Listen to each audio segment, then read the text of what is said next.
आप देख रहे हैं पब्लिक न्यूज 24 बिहार। मैं हूं शुभम कुमार। आज हमारे साथ हैं बागनगर पंचायत के एक युवा समाज सेवी मुखिया उम्मीदवार। हमारे साथ हैं सकलदेव पासवान जी, जो कि इस बार त्रिस्तरीय पंचायत चुनाव में मुखिया उम्मीदवार हैं और जो है गांव-गांव गली-गली घूमकर अपने लिए वोट एकत्रित कर रहे हैं। आइए आज इनसे चर्चा करेंगे कि इनके पंचायत में विगत 5 वर्षों में, क्योंकि त्रिस्तरीय चुनाव जो है पंचायत चुनाव के 20 साल हो चुके हैं, मगर मैं इनसे जानना चाहूँगा कि विगत 5 वर्षों में इनके पंचायत में जो यहाँ के प्रतिनिधि रहे हैं उनके द्वारा क्या कुछ विकास हुआ है इनके पंचायत में। पहले तो बहुत बहुत स्वागत है सर आपका हमारे चैनल पे। आपका भी स्वागत है। मैं आपसे जानना चाहूँगा विगत 5 वर्षों में आपके पंचायत में क्या कुछ विकास हुआ है। इन 5 वर्षों में जो भी विकास हुआ है वो उसमें विकास के नाम पर सारे कार्य अधूरा पड़ा है और उसमें बंदरबाट की स्थिति पैदा है। कुछ योजनाओं का नाम मैं गिनाना चाहूँगा आपको। पहला योजना है आपका प्रधानमंत्री आवास योजना। प्रधानमंत्री आवास योजना के अंतर्गत काफ़ी मात्रा में माल ऐंठे जाते हैं और लाभार्थी को पूर्ण पैसा नहीं मिलने की स्थिति में उनका आवास अधूरा पड़ा रहता है और है भी। और इस तरह से इंदिरा आवास का प्रधानमंत्री आवास योजना का एक समस्या ये है। और दूसरा, एक गौ माता का रक्षा करने के लिए सरकार ने एक प्लान बनाया।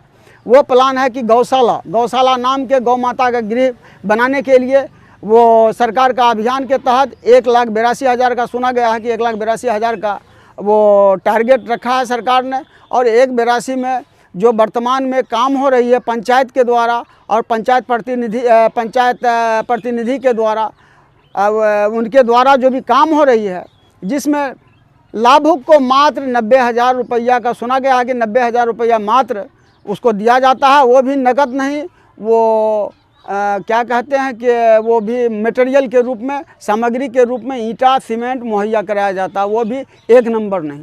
और दूसरी बात यह है कि श्रम रोजगार योजना के अंतर्गत मनरेगा जो योजना का नाम रखा गया है, मनरेगा योजना के तहत मजदूरों का जो जॉब कार्ड भेजा गया है, सरकार के द्वारा आवंटित की गई है, उस जॉब कार्ड में भी हेरा फेरी है। मजदूरों के पास अब तक जॉब कार्ड नहीं मिला, जबकि कहीं से भी वो संपर्क करता है नेट से तो बताया जाता है कि आपका जॉब कार्ड भेज दी गई, इशू हो चुका। मतलब कहा जाए जो मूलभूत समस्याएं होती है, जो भी अभी तक सरकारी योजनाएं हैं वो पूर्ण रूप से सिर्फ और सिर्फ कागज के पन्ने तक ही सीमित है, जमीनी स्तर पे कुछ भी नहीं दिखता है। बिल्कुल आपका कहना सही है। वो कागज़ के पन्ने पे है। ज़मीनी स्तर पर मैंने कहा पहले कि ज़मीनी स्तर पर वही दिखाई पड़ता है जिसमें लूट और खसोट हो। काफ़ी भारी पैमाने पर यहाँ मनमानी किया जाता है और लाभुक को पूर्ण ढंग से उसका लाभ नहीं प्राप्त होता है और लाभुकों में काफ़ी जन आक्रोश है। लाभुकों को सीधा कहा जाता है कि आपको जहाँ जाना है जाइए, आपको जहाँ जाना है जाइए, उससे कम पैसा में आपका काम नहीं होगा, आपको लेना है उतना पैसा लीजिए, नहीं तो जाइए, छोड़िए। अच्छा, मैं आपसे जानना चाहूँगा, आप इस बार जो है मुखिया उम्मीदवार हैं, तो अगर यहाँ की जनता एक बार आप पे विश्वास दिलाती है और आप यहाँ से विजयी प्राप्त होते हैं तो क्या करना चाहेंगे इस पंचायत के लिए? सबसे पहले मैं तो पंचायत के अंदर सब सामंजस्य का स्थिति पैदा करूँगा, भाईचारगी स्थापित करूँगा और आत्मसम्मान जो होता है वो मैं जनता के बीच उनको दूंगा और आत्मसम्मान के साथ दृढ़ संकल्प लेकर डेवलपमेंट का, विकास का जो भी कार्य होगा समर्पण भाव से उनके साथ रहूंगा और करूंगा और करके दिखाऊंगा। प्रतिभाएं बहुत है, परंतु प्रदर्शित करने का मौका मिलना चाहिए। अच्छा, मैं एक चीज़ और जानना चाहूँगा, महिला सशक्तिकरण को लेकर आप क्या करना चाहेंगे? महिला सशक्तिकरण को लेकर महिलाओं को काफ़ी बढ़ावा देना चाहूँगा मैं। और महिलाओं को चाहे शिक्षा के क्षेत्र में हो या तो उसका समाज सेवक के रूप में हो या प्रतिनिधि के क्षेत्र में हो, किसी भी क्षेत्र में महिला सशक्तिकरण को बढ़ावा दूंगा मैं। और महिला सशक्तिकरण एक मजबूत सशक्तिकरण है जिससे हमारा समाज डेवलप करेगा और मेरा समाज का स्थान ऊंचा से ऊंचा होगा। और भी आप कुछ कहना चाहेंगे हमारे चैनल के माध्यम से? और ये कहना चाहता हूँ, मैंने इस चुनाव में जो भाग लिया हूँ, चूँकि मेरा स्थिति चुनाव लड़ने लायक नहीं है, इस स्थिति में मैं चुनाव का सामना कर रहा हूँ। चूँकि आज का जो माहौल पैदा है, हमारे बीच दो उम्मीदवार खड़े हैं मैदान में, दोनों करोड़पति का टक्कर है, बीच में एक 0 करोड़पति सकलदेव पासवान खड़ा है। और सकलदेव पासवान के पास आप देख रहे हैं, मेरा वास्तविक रूप देख रहे हैं, मेरा घर द्वार आप देख लीजिए क्या मेरा स्थिति है। और मैं इसके बावजूद भी चुनाव में आया हूं, और इसलिए आया हूं चुनाव में ताकि बहुत सारे लोग हैं हमारे पंचायत में, एक से बढ़ के एक सकलदेव पासवान को वो फूंक देंगे तो सकलदेव पासवान उड़ जाएगा।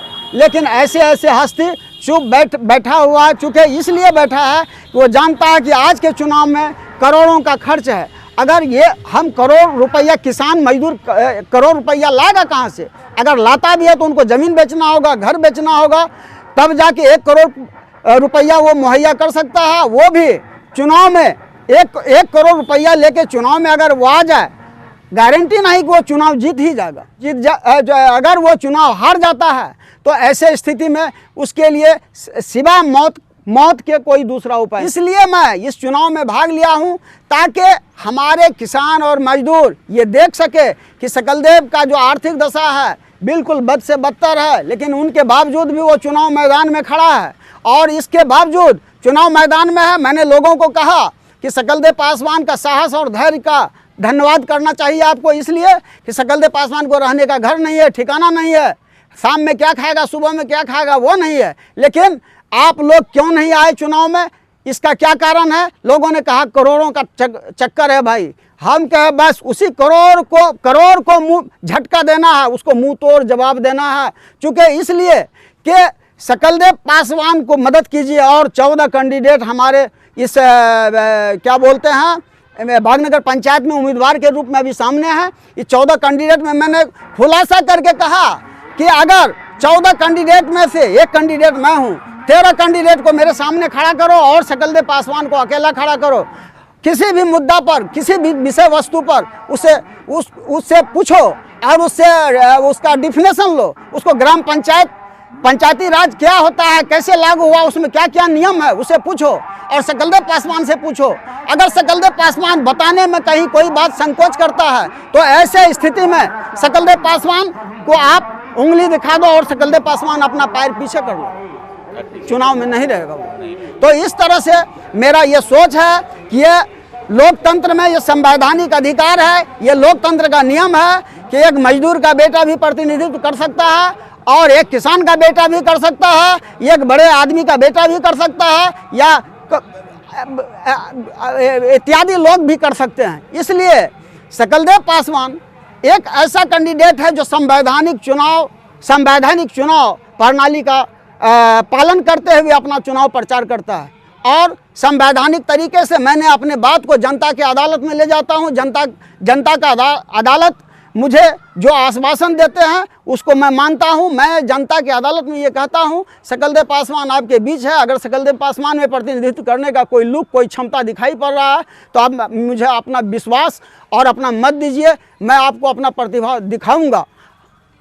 और दूसरा बात यह है कि जनता में मैं कहता हूं कि आप मुझे ये गम नहीं है, हार हो या जीत हो, मैं दोनों में खुश हूं।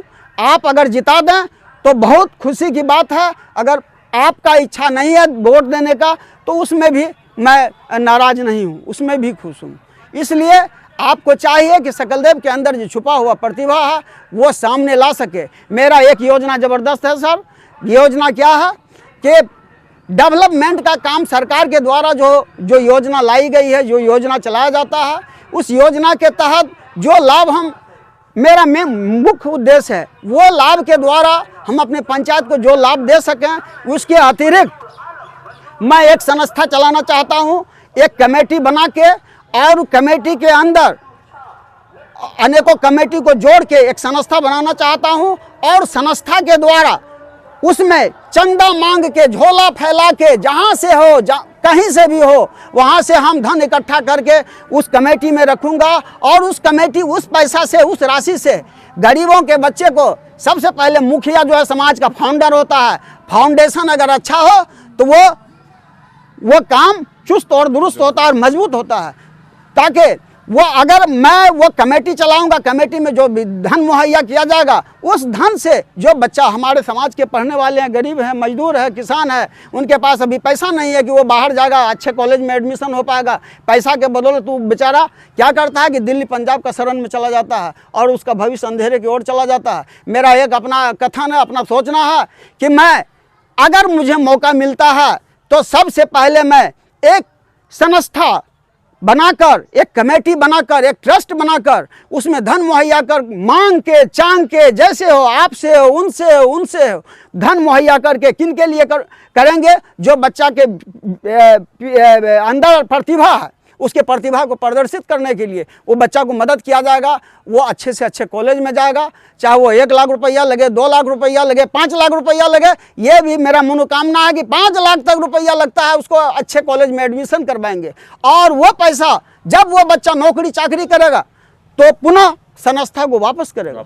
और उसके बावजूद सहयोग राशि के रूप में जो संस्था चाहेगी, जितना चाहे 10,000, 20,000, 50,000, वो सहयोग राशि वो अलग होगा। तो इस तरह से बहुत सारे लोग अभी पंचायत में पड़ा हुआ है, बहुत ऐसे लोगों के पास, बहुत ऐसे लोग बीमार है, इलाज कराने के लिए पैसा नहीं, पेट में पथरी लेके बैठा हुआ है और वो रोता है और इलाज कराने का पैसा नहीं, वैसे व्यक्ति का मैं सहयोग करूंगा। बहुत ऐसे लोग हैं जिनके पास सुनिश्चित ढंग का घर नहीं है, मैं उनका मदद करूंगा उसी पैसे से। फिर पुनः उस पैसा को मैं कहाँ से उनका काम जब हो गया वो फिर उस संस्था में वापस करवाऊंगा। तीसरा बात यह है कि बेरोजगारी, जितना बेरोजगार लड़का इधर उधर घूमते हैं, अगर मैं एक ट्रस्ट बना दूं, एक समिति गठित हो जाए तो जितना बेरोजगार इधर उधर घूमता है मैं सबको जोड़ूंगा। ये मेरा फार्मूला है। हमारे यहाँ जो भी युवक इधर उधर भटकते हैं उसके लिए मैं कुछ न कुछ कार्य करके दिखाऊंगा और करवा दूंगा। ये मेरा अपना ध्येय है, मेरा विश्वास है और ऐसा करूंगा मैं, यही मेरा कामना है, संकल्प है। जी बहुत बहुत धन्यवाद आपका हमारे चैनल से बात करने के लिए। तो आपको भी बहुत बहुत धन्यवाद है, आप लोगों ने हमारे टूटी फूटी कुटिया में आए, इसके लिए बहुत बहुत धन्यवाद।